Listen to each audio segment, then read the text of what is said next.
لَقَدْ يَسَّرْنَا الْقُرْآنَ لِلذِّكْرِ، اور بے شک ہم نے قرآن کو نصیحت کے لیے آسان کر دیا ہے۔ اعوذ باللہ من الشیطان الرجیم، بسم اللہ الرحمن الرحیم۔ معزز ناظرین و سامعین، اللہ رب العزت کے فضل و کرم سے اور حضور نبی اکرم علیہ افضل الصلوات و تسلیمات کے نعلین پاک کے تصدق سے عرفان القرآن کورس کے 19ویں لیکچر میں ہم سب شریک ہیں۔ معزز ناظرین، آپ کے علم میں ہے کہ گزشتہ لیکچر میں ہم حصۃ التجوید میں ادغام پڑھ رہے ہیں، اور ادغام پڑھنے کے بعد ہم نے ادغام کی جو اقسام ہیں ان کے بارے میں گفتگو کی اور وہ پڑھا۔ آج کے لیکچر میں اور نیکسٹ لیکچر میں بھی ادغام ہی چلے گا، تو ادغام کی دو مزید قسمیں آج ہم پڑھنے جا رہے ہیں کہ ادغام واجب کسے کہتے ہیں اور ادغام جائز کسے کہتے ہیں۔ تو آئیے پڑھتے ہیں حصۃ التجوید۔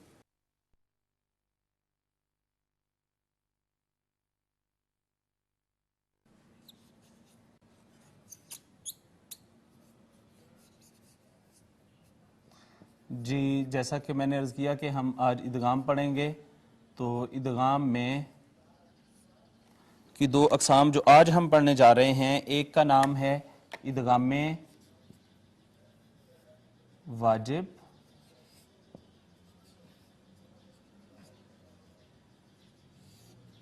اور دوسری ہے ادغام جائز۔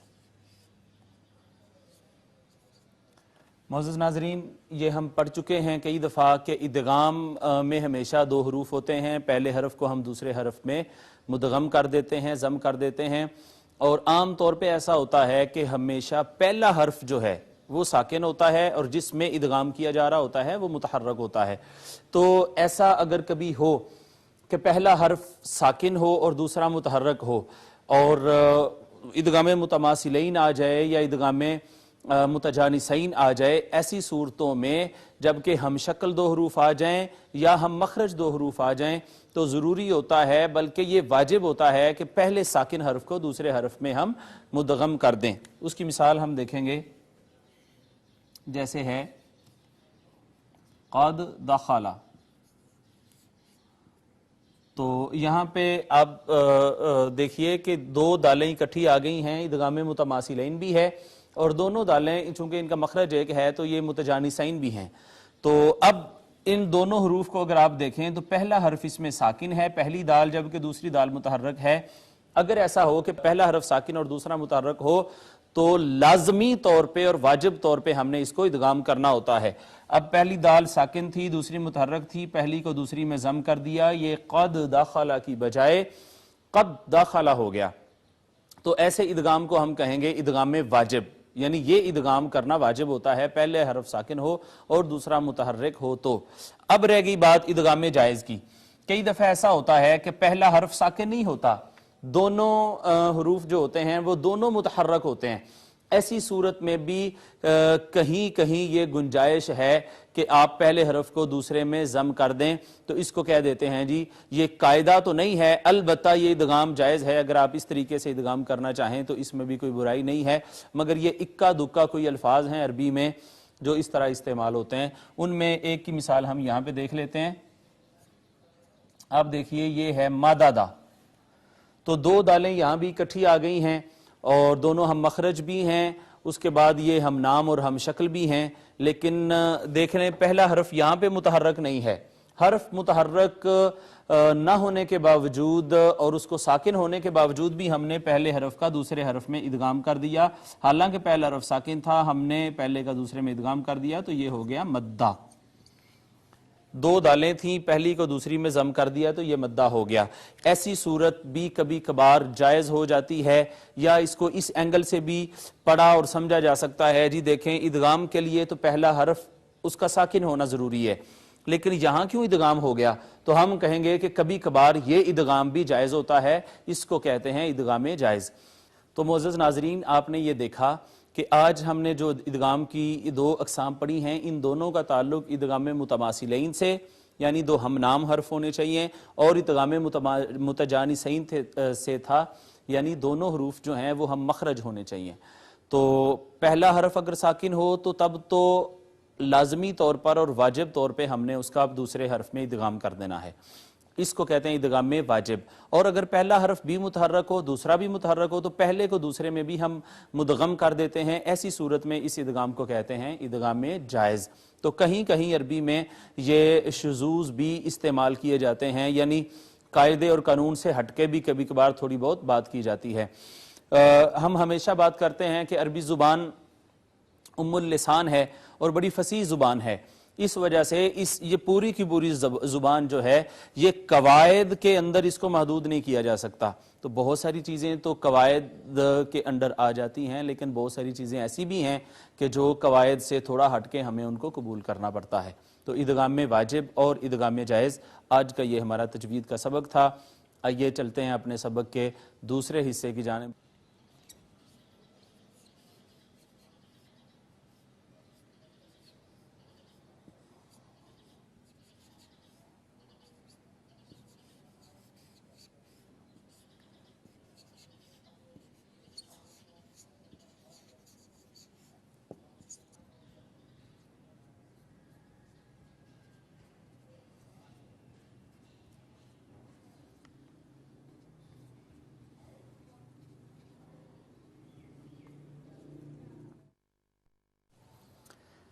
جی ناظرین، ہم ترجمہ جو ہے وہ کرنے جا رہے ہیں۔ متن ہم نے لکھ لیا ہے۔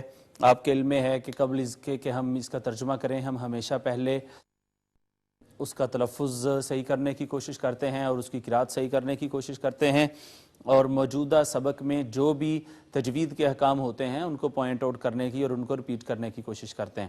تو آئیے پہلے اس کو تلفظ کے ساتھ صحیح طور پہ پڑھ لیں، اس کے بعد ہم اس کا لفظی اور بامحاورہ ترجمہ کریں گے۔ اعوذ باللہ من الشیطان الرجیم، بسم اللہ الرحمن الرحیم، وعلم آدم الاسماء۔ یہ آپ دیکھیے ناظرین کہ یہ کھڑی زبر، اس کو ہم ہمیشہ الف المدیہ الصغیرہ کہتے ہیں، اور اس کے بعد پھر یہ ایک مد آئی ہے، یہ مد منفصل ہے۔ ابھی ہم نے مدات نہیں پڑھی لیکن یہاں پہ طول ہوتا ہے، یعنی اس کو 4 سے 5 الف ہم کھینچتے ہیں۔ کلھا ثم عرضہم، اس کے بعد آپ دیکھیے کہ یہ الف ما قبل اس کا مفتوح ہے، لہٰذا یہ الف مدہ ہو گیا، میم مشدد ہے، نون مشدد اور میم مشدد پہ ہمیشہ غنہ ہوتا ہے اور اس پہ غنہ کرنا واجب ہے۔ را کے اوپر زبر آئی ہے، را پر پڑی جائے گی، مرقق ہوگی، میم ساکن، میم ساکن کے بعد با میم نہیں ہے، لہٰذا یہاں پہ اظہار شفوی ہوگا۔ علی الملائکۃ، یہاں بھی ناظرین آپ دیکھیے کہ یہ جو مد ہے یہ بھی مد لازم ہے اور مد متصل اس کو کہتے ہیں، اس پہ بھی ہم نے طول کرنا ہے۔ فقال انبئونی باسماء، تو یہاں پہ یہ الف مدہ آ گیا، ما قبل مفتوح تھا اس کا، اس کے بعد نون ساکن کے بعد با آئی تو با حرف اقلاب ہے، اس نے ما قبل نون ساکن کو چھوٹی میم سے بدل دیا، اس کا اقلاب کر دیا۔ اس کے بعد آپ دیکھیے تو واو ما قبل مدموم واو مدہ، یا ما قبل مکسور یا مدہ، اس کے بعد پھر الف حرف مدہ کے بعد حمزہ سبب مد، اور یہ مد آ گئی مد متصل۔ مدات ابھی ہم نے نہیں پڑھی، انشاءاللہ مدات کے چیپٹر کے بعد یہ چیزیں بھی آپ کو سمجھ میں آنا شروع ہو جائیں گی۔ پھر مد متصل ہؤلاء، یہ بھی مد متصل ہے، یہ بھی مد متصل ہے۔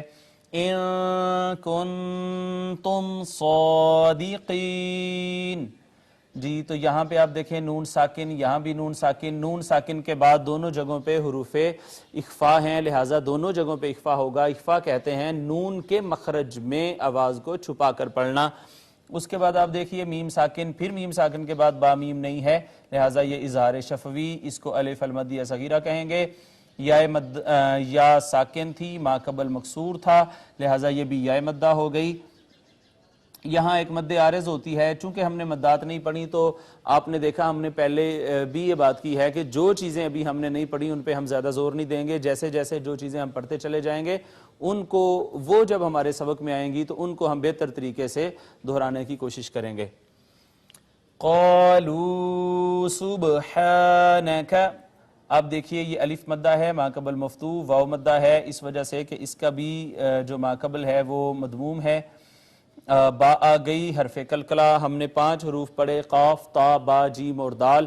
یہ 5 کے پانچوں جب ساکن آتے ہیں تو ان پر کلکلہ ہوتا ہے. فرق صرف یہ ہے اگر یہ دوران لفظ آئیں، دوران کلمہ آئیں تو ان پر چھوٹا کلکلہ ہوتا ہے، تھوڑا کلکلہ کرتے ہیں، اور اگر یہ کسی کلمہ کے آخر میں آئیں تو پھر بڑا کلکلہ، یعنی زیادہ زوردار طریقے سے ہم آواز لگا کے واپس اس کو لے کے آتے ہیں. اس کے بعد الف ما قبل مفتوح تھا، الف مدہ ہو گیا. لا علم لنا الا ما علمتنا. یہاں بھی آپ دیکھیں لا میں الف سے پہلے مفتوح ما قبل اس کا الف مدہ، اس کے بعد یہ مد تھی مد منفصل. اس پہ ہم توسط کرتے ہیں، مداد انشاءاللہ پڑھیں گے تو بڑی آرام سے آپ کو اس کی سمجھ آ جایا کرے گی.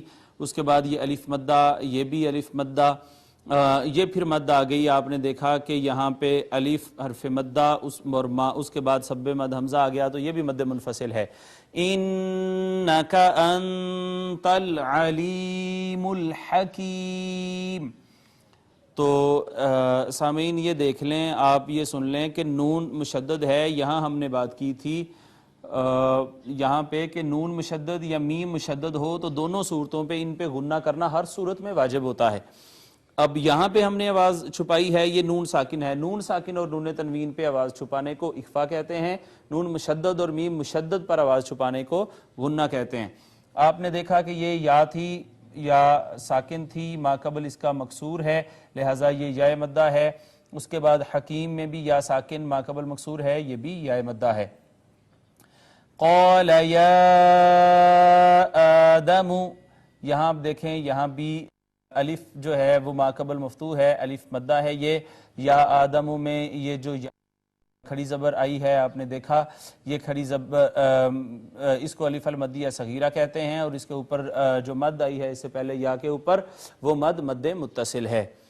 انبئہم باسمائہم. ناظرین یہ دیکھیے کہ نون ساکن کے بعد با آ گئی. با ایک ہی حرف ہے جس کو ہم حرف اقلاب کہتے ہیں، اور اس کا کام یہ ہوتا ہے کہ اگر اس کا ماقبل نون ساکن یا نون تنوین آ جائے تو یہ اسے چھوٹی میم سے بدل دیتی ہے، اقلاب کر دیتی ہے. اقلاب کا معنی ہوتا ہے بدلنا.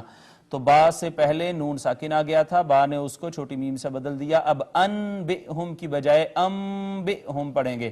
اس کے بعد آپ یہ دیکھیں کہ یہاں پہ اس سے پہلے یہ حمزہ آئی. حمزہ ہم نے پڑھا ہوا ہے کہ ہمیشہ کوشش کرتے ہیں کہ اس کو جھٹکے سے ادا کیا جائے، جھٹکے سے پڑھی جاتی ہے. انبئہم باسمائہم.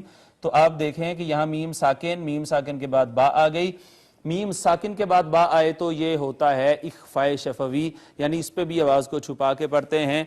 شفوی اس وجہ سے کہتے ہیں کہ با چونکہ حروف شفویہ میں سے ہے، ہونٹوں سے ادا ہوتی ہے. دونوں ہونٹوں کا جو اندر والا تر حصہ ہے جب وہ ملتا ہے تو با ادا ہوتی ہے، لہٰذا اس پر جو بھی حکم ہوگا، ادغام ہوگا تو ادغام شفوی، اظہار ہوگا تو اظہار شفوی، اور اخفاء ہوگا تو اخفاء شفوی، اس وجہ سے کہ یہ حرف حروف شفویہ میں سے ہے. یہ مد آئی تھی، مد متصل ہے.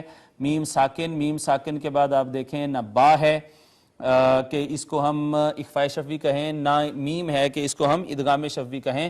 با میم کے علاوہ کوئی حرف ہے تو الٹیمیٹلی یہ ہو جائے گا اظہار شفوی. یہاں پہ آواز ہم نہیں چھپائیں گے. فَلَمَّا أَنبَأَهُم بِأَسْمَائِهِمْ.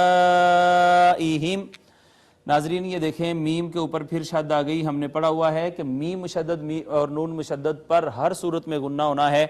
ہم نے اس کو غنہ کیا. غنہ ناک میں آواز لے جا کر تھوڑی دیر کے لیے گنگنانے کو کہتے ہیں.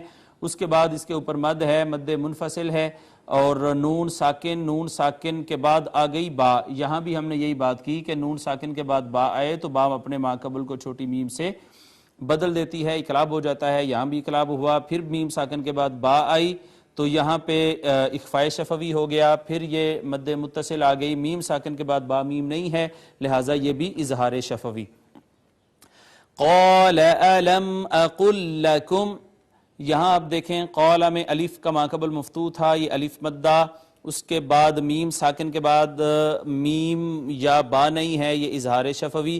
اور یہ دیکھیں ناظرین، لام اور آگے پھر لام، دو لام اکٹھے ہو گئے. تو پہلا لام دیکھ لیں ساکن ہے، دوسرا لام جو ہے وہ متحرک ہے. دونوں ہی ہم نام اور ہم شکل حروف ہیں، یعنی کہ متماثلین ہیں.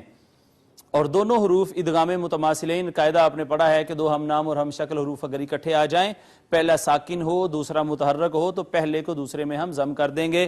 ایسے ہی ہوا ہے یہاں، پہلا لام ساکن تھا دوسرا متحرک تھا، تو پہلے لام کو دوسرے میں جب ضم کیا تو اوپر آ گئی شد، اس کو کہیں گے ادغام متماثلین. آگے میم ساکن ہے، میم ساکن کے بعد با میم نہیں ہے، لہٰذا یہ اظہار شفوی. پھر اس کے بعد آپ دیکھیں انی اعلم، تو یہ بھی نون مشدد غنہ ہوگا، یا مدہ تھی، اس کے بعد حمزہ سب مد، یہ اس مد کو کہتے ہیں مد منفصل. اور غیب السماوات والارض، تو ناظرین یہ یا آئی، یا کا ما قبل مفتوح تھا، یہ یا مدہ نہیں بلکہ یا لین ہوگی. اس کو بھی الف المدیہ صغیرہ اور اس کو بھی الف المدیہ صغیرہ کہتے ہیں. را ساکن ہے، ما قبل مفتوح ہے، را کو مفخم یعنی پر کر کے پڑھا جائے گا. وَأَعْلَمُ مَا تُبْدُونَ، یہاں آپ ناظرین دیکھیں کہ میم کے بعد الف، الف کا ما قبل مفتوح، الف مدہ، با حروف قلقلہ میں سے ہے اور ساکن ہے.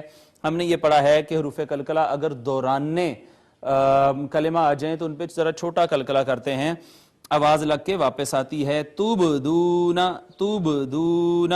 اس کے بعد دیکھیں واو ہے، واو کا ما قبل مدموم ہے، یہ بھی واو مدہ.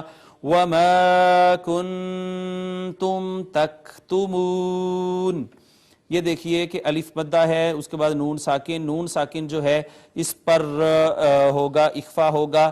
اس کے بعد میم ساکن کے بعد با میم یہاں بھی نہیں ہے، یہاں بھی اظہار شفوی ہوگا. یہاں پھر واو آ گیا، واو کا ما قبل مدموم ہے، یہ بھی واو مدہ ہے. معزز ناظرین، آج کے سبق میں جو جو تجوید کے احکام آئے اور ہم نے پہلے پڑھے ہوئے تھے وہ ہم نے سارے دہرانے کی کوشش کی ہے. آئیے ناظرین اب ہم چلتے ہیں لفظی ترجمہ کرنے کے لیے.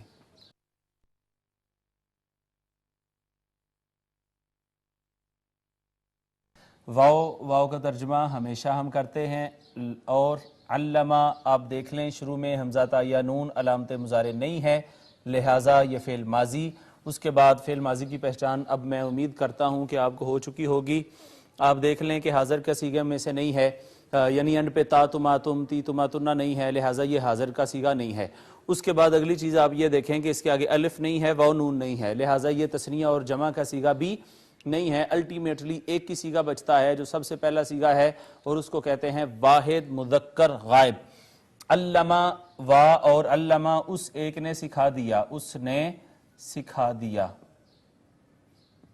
آدمہ، یہاں آپ دیکھیں کہ جو یہ کلمہ ہے آدم، اس کے اوپر یہ منصوب ہے، اینڈ کے اوپر زبر آ گئی ہے. ہم نے یہ کہا کہ جب کسی کوئی اسم منصوب ہو تو وہ مفعول ہوتا ہے. آدمہ، آدم کو سکھا دیے، کیا سکھا دیے؟ الاسماء، اسماء جمع ہے اسم کی، اس کا مطلب ہے نام، اور اس نے آدم علیہ السلام کو نام سکھا دیے. کل کا معنی ہے تمام.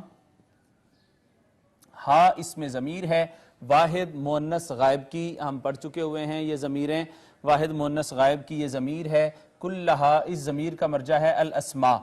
اب سوال یہ ہے کہ یہ اسماء جو ہے یہ تو جمع کا صیغہ ہے، اس کے ساتھ واحد مؤنث کی ضمیر کیوں آئی؟ اس وجہ سے کہ یہ جو ہے وہ جمع مکسر ہے، اس وجہ سے اس کے ساتھ ہا ضمیر آئی ہے، واحد مؤنث کی ضمیر آئی ہے. آپ دیکھیں کہ اس کے اندر ایک اس کا مرجع ہے محذوف الاشیاء. الاشیاء جو ہے اس کی طرف یہ لوٹ رہا ہے کہ ان چیزوں کے نام بتا دیے، اور الاشیاء جو ہے یہ جمع مکسر ہے.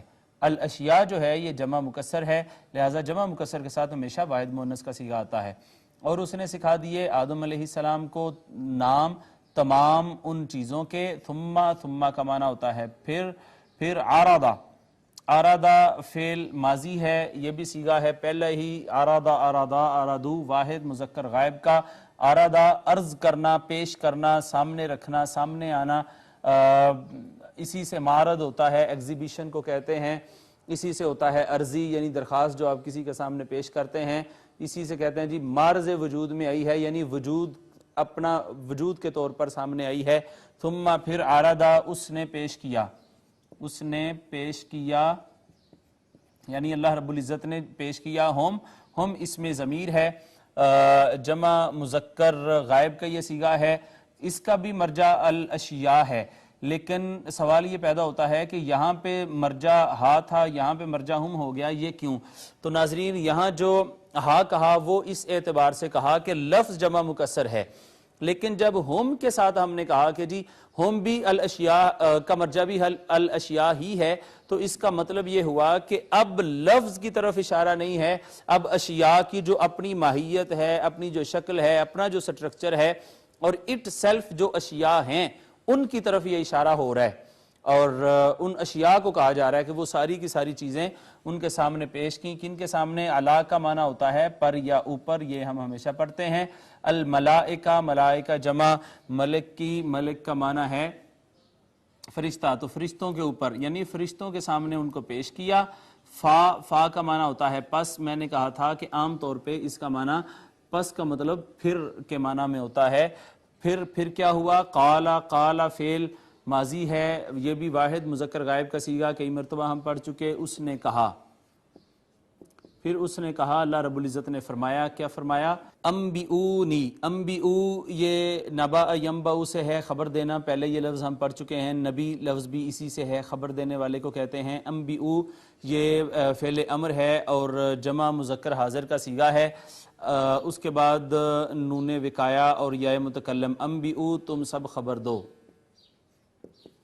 تم سب خبر دو. یا متکلم واحد متکلم کی ضمیر ہے، یا نسبتی یا متکلم اس کو واحد متکلم کی ضمیر، اس کا معنی ہے مجھے. تم مجھے خبر دو کس کی؟ با کا معنی ساتھ. اسماء آپ سب کے علم میں ہے، اسماء کا معنی ہے نام، یعنی تم مجھے ان سب چیزوں کے ناموں کی خبر دو. ہا اولائی بھی اس میں اشارہ جمع مذکر قریب کے لیے، ان سب چیزوں کی، ان سب چیزوں کے ناموں کی خبر دو. ان کا معنی ہوتا ہے اگر. کن تم میں بھی آپ ناظرین دیکھیں، کن تم میں بھی شروع میں علامت مضارع کوئی نہیں ہے، بلکہ اینڈ کے اوپر تم آ گیا ہے جو کہ خاص علامت ہے فعل ماضی کی. تو یہ فعل ماضی ہو گیا، صیغہ ہو گیا جمع مذکر حاضر کا. کن تم سب ہو تم سب. آپ کو میں نے پہلے بھی یہ بتایا تھا کہ کانا یکونو کے دو معنی ہوتے ہیں. ایک ماضی کے لیے استعمال ہوتا ہے، اس کا مطلب ہوتا ہے تھا، تھی، تھے، اور دوسرا یہ استعمال ہوتا ہے ہونا کے معنی میں. جیسے کہا کن ہو جا فیکون، تو وہ ہونے لگ پڑتی ہے، یہ ہوتی رہتی ہے. ان اگر کن تم ہو تم صادقین. دیکھیں آخر میں یانون آ گیا، وانون اور یانون جہاں بھی آئے جمع کے لیے ترجمہ سب یا سارے، اور شروع میں بچ گیا صادق. صادق کہتے ہیں سچے کو. اگر تم سب سچے ہو. قالو یہ بھی فعل ماضی اور یہ صیغہ ہے. آپ دیکھ لیں فعل ماضی اگر پڑھیں، ضربا ضربا ضربو سے ہم نے پڑھا تھا. قال قالا قالو، واو الف آ گئی اینڈ پہ. یہ جمع مذکر غائب کا صیغہ ہے. ان سب نے کہا، یعنی وہ فرشتے کہنے لگے، ان سب نے کہا. سبحانکا، سبحان پاک ہے، پاکیزہ ہے. کا اس میں ضمیر ہے، واحد مذکر حاضر کا یہ صیغہ ہے. حاضرین اس کا مطلب ہوتا ہے تو، تجھ یا تیرا. تو اے مولا کریم تیری ذات پاک ہے. لا حرف نفی، اس کا مطلب ہے نہیں. نہیں ہے علم، علم نہیں ہے علم. لنا لام زبر لا اور لام زر لی کا ترجمہ ہم ہمیشہ کرتے ہیں لیے کے لیے اور واسطے. نہیں ہے علم لیے، کس کے لیے؟ نون الف نا. پھر یہ اس میں ضمیر آ گیا، جمع متکلم کی ضمیر آ گئی ہمارے لیے، ہمیں کوئی علم نہیں ہے. قالوا سبحانکا، سب بول پڑے کہ تیری ذات پاک ہے. لا علم لنا، ہمیں تو کچھ علم نہیں ہے. الا حرف استثناء ہے، اس کا مطلب ہوتا ہے سوائے یا مگر. ما یہاں پہ موصولہ ہے، معنی ہے جو. علمتنا، علمتا یہ بھی آپ فعل دیکھ لیں. فعل یہ بھی ماضی ہے، شروع میں علامات مضارع میں سے ایک علامت بھی نہیں ہے، حمزہ تا یا نون حروف عطین نہیں ہے، لہٰذا یہ فعل ماضی ہو گیا. صیغہ ہے جمع مذکر حاضر کا، اس وجہ سے کہ تا آ گئی. علمتا، علما، علما، علمو، یہاں ہم نے کہا علما کا مطلب ہوتا ہے اس نے سکھا دیا، اور علمتا تو نے سکھا دیا، جو تو نے سکھایا ہے. کس کو سکھایا ہے؟ نون الف نا جمع متکلم کے ضمیر ہم یہاں بھی پڑھ چکے، جو تو نے ہمیں سکھایا ہے، اس کے علاوہ ہمیں کوئی علم نہیں ہے۔ انا کا مطلب ہوتا ہے بے شک، ان اور انا دونوں کا معنی بے شک ہوتا ہے۔ کا پھر اس میں ضمیر یہاں ہم پڑھ چکے واحد مذکر حاضر کی، بے شک تو۔ انتا بھی اس میں ضمیر ہے اور فاعلی حالت کی، اس کا مطلب ہوتا ہے واحد مذکر حاضر کا صیغہ ہے، اس کا معنی ہے تو جب ضمیریں ڈبل آ جاتی ہیں، تکرار کے ساتھ آ جاتی ہیں، تو اس کا مطلب کلام میں تاکید پیدا کرنا ہوتا ہے۔ یہ چیز بھی ہم کئی دفعہ دہرا چکے ہیں۔ انکا بے شک تو، انتا تو ہی ہے، کون؟ العلیم بہت جاننے والا۔ یہ دونوں مبالغہ کے صیغے ہیں، اگر ہم ان کو جاننے والا، علم رکھنے والا ترجمہ کریں گے تو یہ غلط ہوگا۔ یہ ترجمہ کرنا ہوگا بہت جاننے والا یا خوب جاننے والا، اور الحکیم غالب حکمت والا، کہ مولا کریم بہت سارے لوگ حکمت کا دعویٰ کرتے ہیں لیکن تو حکیم ہے، تو تیری حکمت ان سب حکمت والوں پر غالب ہوتی ہے۔ تو الحکیم کا معنی یہ ہے غالب حکمت والا۔ قال پھر فعل ماضی ہم یہاں پہ ترجمہ اس کا کر چکے، واحد مذکر غائب کا صیغہ ہے۔ اس نے کہا، اللہ رب العزت نے فرمایا، یا حرف ندا ہے، معنی ہے اے آدم، اے آدم انبئ، یہ فعل امر واحد مذکر حاضر کا صیغہ ہے۔ جب ہم فعل امر پڑھ لیں گے آپ کو اس کی پہچان ہو جائے گی۔ انبئ تو خبر دے، نبا ان خبر سے، تو بتا، تو خبر دے، ہم اس میں ضمیر جمع مذکر غائب ہوا، ہما ہم، ان کو خبر دے، ہا ہما ہم، ان کو خبر دے، ان سب کو یعنی فرشتوں کو، کس کی؟ با کا مطلب ساتھ، اسماء ناموں کی خبر دے، ہم اس میں ضمیر یہ بھی جمع مذکر غائب، اس کا معنی بھی الاشیاء یعنی ان چیزوں کے ناموں کی، ان اشیاء کے ناموں کی تو خبر دے۔ فا پس، لما اور کلما میں نے عرض کیا تھا، لما کا مطلب ہوتا ہے جب، اور کل جب اس پہ داخل ہو جائے تو اس کا مطلب ہوتا ہے جب بھی۔ فلما پس جب، انبعو ناظرین یہ فعل ماضی صیغہ ہے واحد مذکر غائب کا، انبعا اس ایک نے خبر دی، یعنی آدم علیہ السلام نے خبر دی، آدم نے بتا دیا، خبر دی۔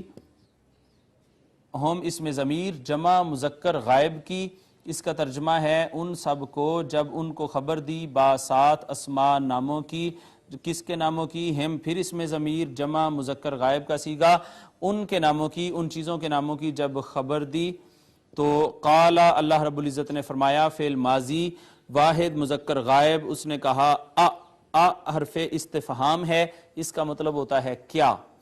کیا لم حروف نفی میں سے ہے، حروف جوازم میں سے بھی ہے، اس کا مطلب ہوتا ہے نہیں، کیا نہیں؟ اقل ناظرین یہ جو اقل ہے، یہ اقول تھا، یہ فعل مضارع ہے اور واحد متکلم کا یہ صیغہ ہے، اس کا مطلب یہ ہے کہ میں کہتا ہوں یا میں کہوں گا، لیکن جب فعل مضارع سے پہلے لم لگ جائے، لم حروف جوازم میں سے ہے، یہ اقولو تھا، پہلے تو اس نے پیش کو ضمہ کو ساکن کر دیا، جزم دے دی، اس وجہ سے کہ یہ لم حروف جوازم میں سے ہے، اور اس کا دوسرا کام لم کا یہ ہے کہ فعل مضارع کو اٹھاتا ہے اور فعل ماضی منفی میں لے جاتا ہے۔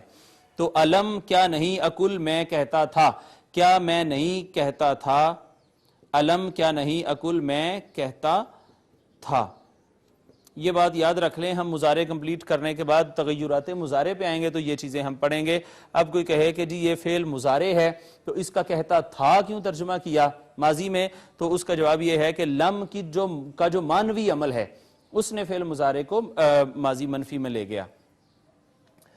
میں کہتا تھا، کسے کہتا تھا؟ لام زبر لا اور لام زیر لی، لیے کے لیے واسطے، میں کہتا تھا لیے کس کے لیے، یہ واسطے کس کے واسطے، قوم اس میں ضمیر جمع مذکر حاضر کی، تمہارے واسطے، یعنی کیا میں تمہیں نہیں کہتا تھا، کیا ان کا مطلب ہوتا ہے بے شک، اس کے بعد آپ دیکھیں یا واحد متکلم کی ضمیر ہے، بے شک میں، پھر اعلم آ گیا، اعلم کا مطلب ہوتا ہے، اعلم فعل مضارع ہے اور یہ صیغہ ہے واحد متکلم کا، میں جانتا ہوں، میں وہ کچھ بھی جانتا ہوں، غیب جو غیب ہے، جو چھپا ہوا ہے، السماوات سماوات جمع ہے السما کی، السما خود بھی اسم الجمع ہے لیکن سماوات پھر جمع الجمع ہو گئی، جو چھپا ہوا ہے آسمانوں کا،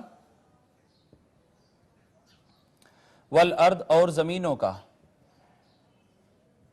یا زمین کا، انی اعلم میں وہ کچھ جانتا ہوں غیب السماواتی جو آسمانوں کا غیب ہے والارضی اور زمین کا اور اعلم پھر فعل مضارع واحد متکلم اور میں وہ کچھ بھی جانتا ہوں.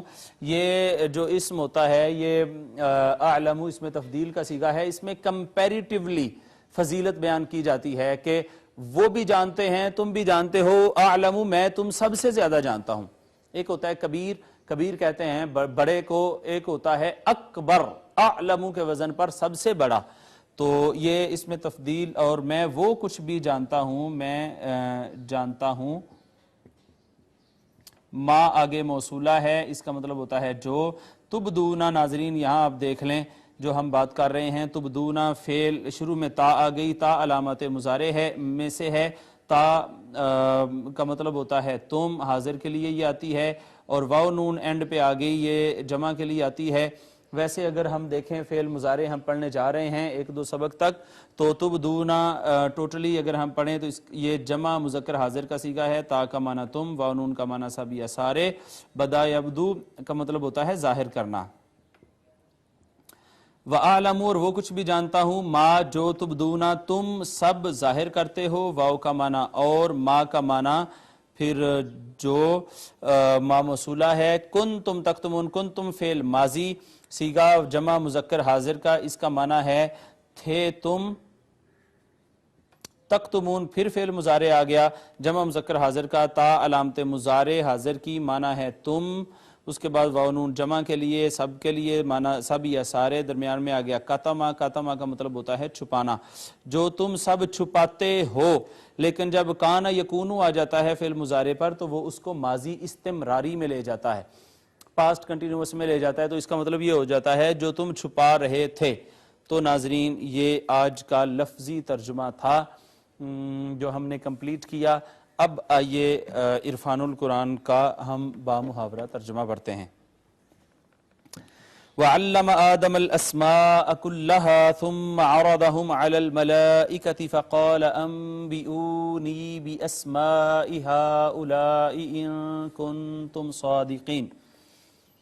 اور اللہ نے آدم کو تمام اشیاء کے نام سکھا دیے، پھر انہیں فرشتوں کے سامنے پیش کیا اور فرمایا مجھے ان اشیاء کے نام بتاؤ اگر تم اپنے خیال میں سچے ہو.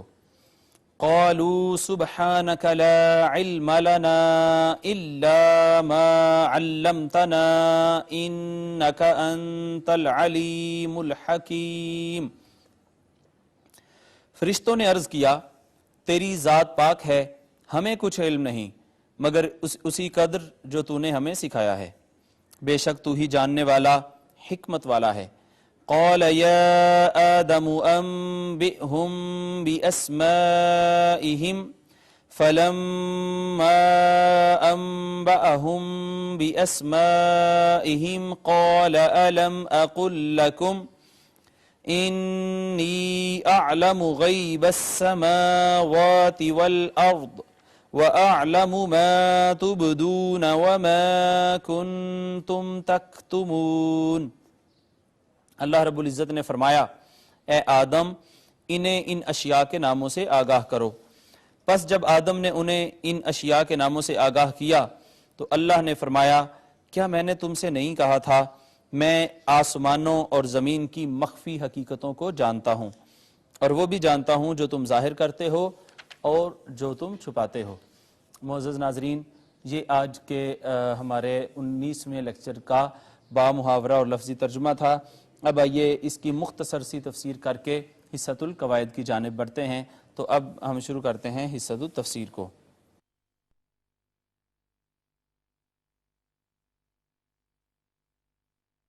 اس آیت کریمہ میں تخلیق آدم کا بیان کیا جا رہا ہے اور تخلیق آدم کے بعد پھر اگر آپ دیکھیں غور فرمائیں سیدنا آدم علیہ السلام کی جو فرشتوں پر فضیلت کا بیان ہے وہ شروع ہو رہا ہے.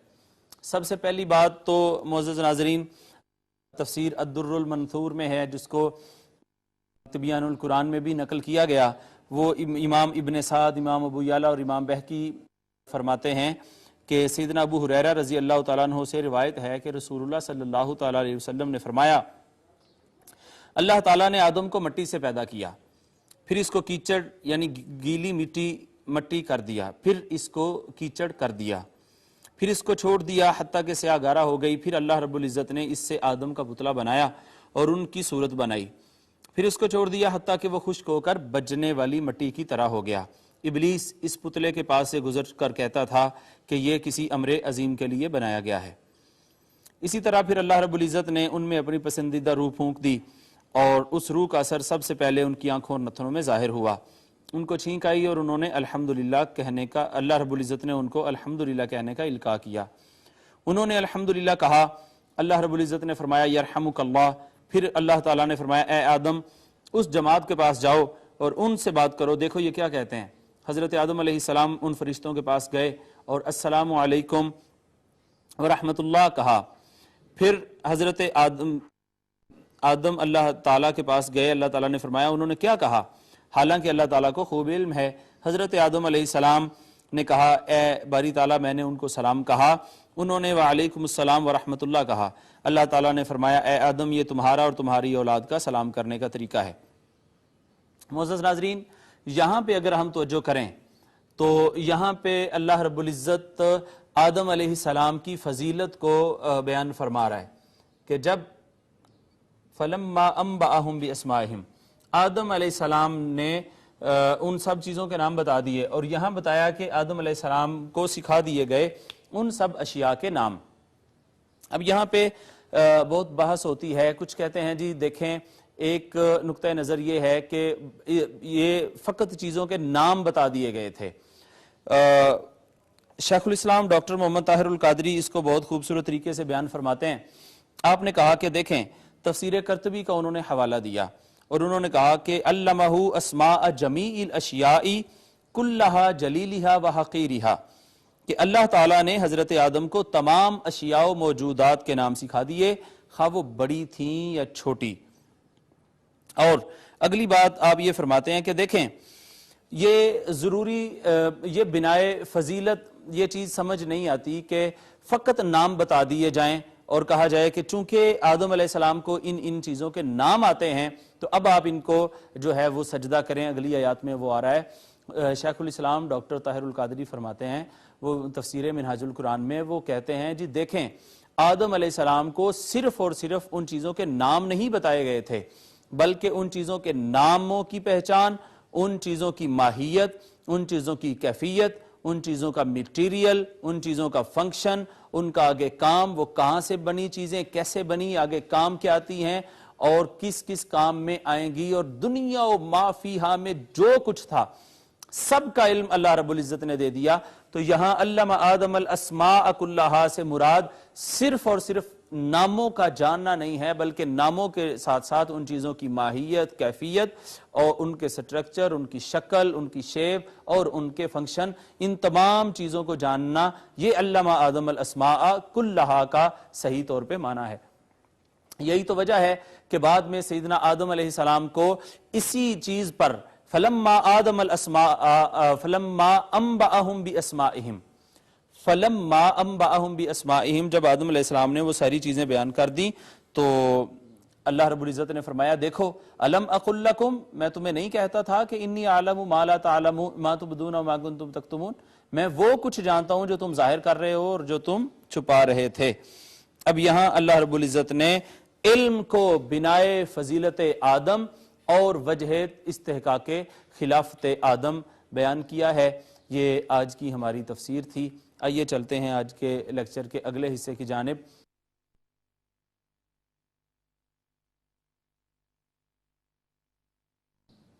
جی علامات مضارع یقینی طور پہ اب آپ کو یاد ہو چکی ہیں، حروف عطین، حمزہ، تا، یا اور نون۔ یہ اس طرح کہ سب سے پہلے یہ جو یا ہے وہ فعل مضارع کے 4 صیغوں میں بڑھائی جاتی ہے۔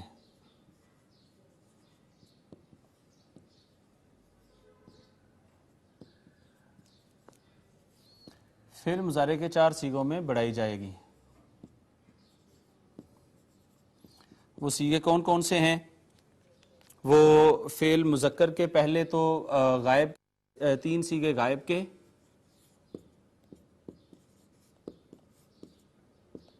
اور ایک سیگا جمع مؤنث کا، یہ بھی غائب کا ہے، جمع مؤنث غائب کا. تو پہلے 3 مذکر غائب کے سیگے کے شروع میں یا لگتی ہے، اور جمع مؤنث غائب کا جو سیگا ہوتا ہے اس کے شروع میں بھی یا آتی ہے. تو یہ 4 سیگوں کے شروع میں یا آ گئی، یہ والی. اس کے بعد تا جو ہے یہ فعل مضارع کے 8 سیگوں کے شروع میں بڑھائی جاتی ہے.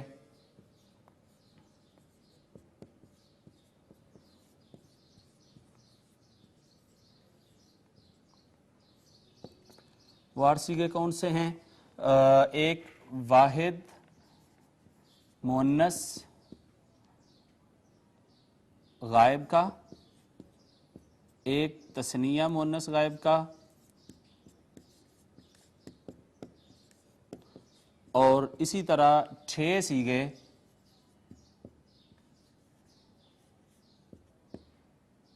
حاضر کے. حاضر کے تمام سیگوں کے شروع میں جو ہے وہ تا بڑھائی جائے گی. تو فعل مضارع کے 4 سیگوں کے شروع میں یا بڑھائی جاتی ہے. اسی طرح جو تا ہے وہ فعل مضارع کے 8 سیگوں کے شروع میں بڑھائی جاتی ہے، ایک واحد مؤنث غائب کا، ایک تثنیہ مؤنث غائب کا، اور حاضر کے 6 سیگوں کے شروع میں. اسی طرح جو واحد متکلم کا سیگا ہوتا ہے اس کے شروع میں حمزہ بڑھا دیتے ہیں. واحد متکلم کے شروع میں حمزہ لگے گی، صرف ایک اس میں کلمہ میں حمزہ شروع میں آئے گی.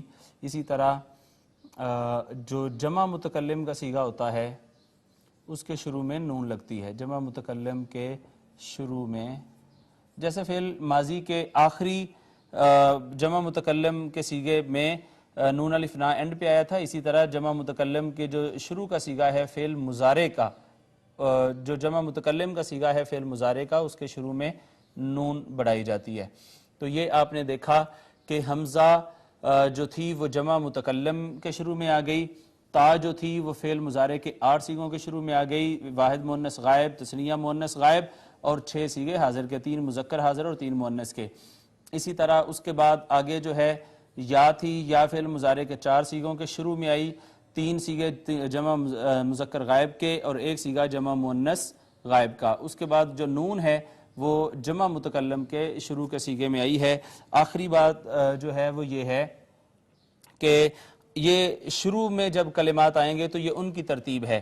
اب آخر میں بھی جو حروف بڑھائے جاتے ہیں وہ واو، الف، یا اور نون ہیں. واو آخر میں، واو، الف، یا اور نون بڑھائے جاتے ہیں. یہ پھر ترتیب کے ساتھ ہے. انشاءاللہ ہم اس کو نیکسٹ لیکچر میں جب پوری گردان پڑھیں گے اس کو بھی ترتیب ہم اس طریقے سے پڑھ لیں گے.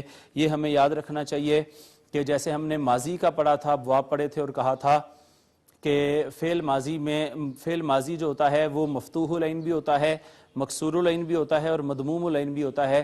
اسی طرح فعل مضارع جو ہے وہ مفتوح العین بھی ہوتا ہے. مثال کے طور پر یفتح،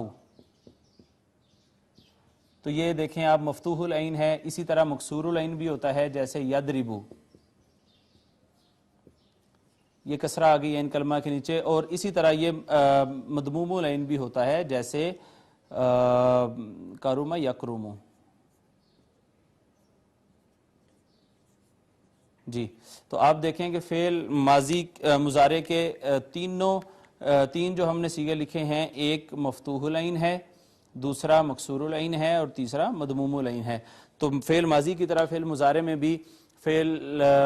میں بھی عین کلمہ جو ہے وہ مفتوح بھی ہو سکتا ہے، مکسور بھی ہو سکتا ہے اور مضموم بھی ہو سکتا ہے. یہ فعل مضارع بنانے کا طریقہ ہم نے آج لکھا کہ یا جو ہے وہ 4 سیغوں کے شروع میں بڑھائی جائے گی، اور تا جو ہے وہ 8 سیغوں کے شروع میں بڑھائی جائے گی. اسی طرح حمزہ اور نون وہ بالترتیب ایک ایک سیغے کے شروع میں بڑھائے جائیں گے. ناظرین، حصۃ القواعد ختم ہوتا ہے. اب ہم آج کے لیکچر کے آخری حصے کی جانب جاتے ہیں جس کا نام ہے حصۃ الدعا.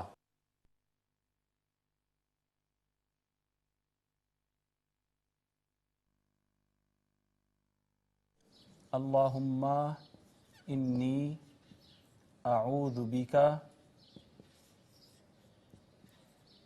من همزات الشیاطین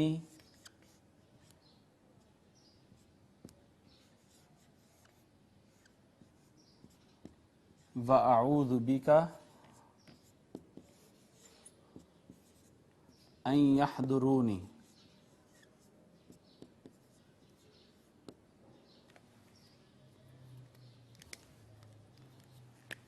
اللہم انی اعوذ بک من ہمزات الشیاطین واعوذ بک ان یحضرونی۔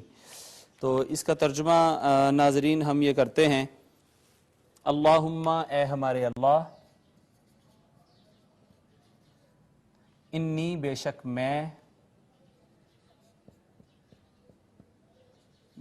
میں اعوذ بکا تجھ سے پناہ مانگتا ہوں، تیری پناہ مانگتا ہوں،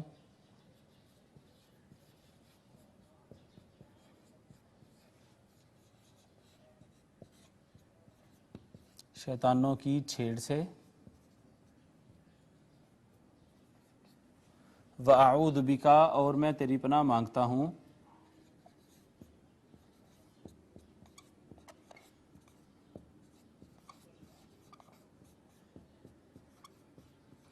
کس سے؟ ان یحضرونی کہ وہ میرے پاس آئیں۔